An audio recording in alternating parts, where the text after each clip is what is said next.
stuff and some throwing biomechanics to really kind of help you understand what an athlete's arm or a baseball player's arm goes through when they go to throw.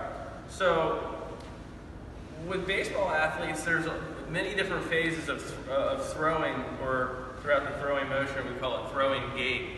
One thing we really need to look at is overuse. Like we pronate our hand and internally rotate at the glenohumeral joint, shoulder joint, and that can create repetitive stress. Now, what we don't look at is, am I doing anything to reposition that joint? Or we could even look at it as a forearm, just repositioning a forearm, because it could affect all the way up the chain. So when I'm throwing and I release the ball, my arm turns completely inward or internally rotates. So when that happens over long periods of time, my body will be stuck in a right reach, and my thumb will go down that spiral, because our arm is just a giant spiral of muscles.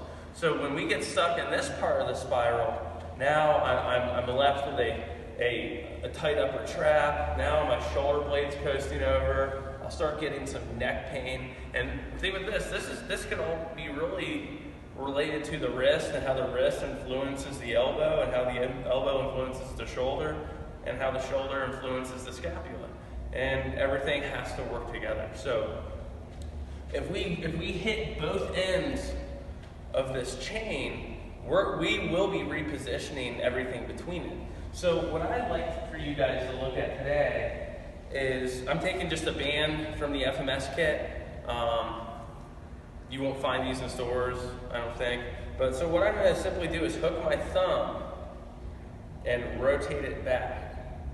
So now I'm working on some supination muscles that are going to help reposition my forearm, which is going to help me externally rotate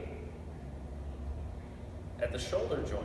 And when I go to throw it, I don't have the ability to load and externally rotate, then I'm going to be using a lot more anterior muscles to fling the ball, and I'll be forcing a throw.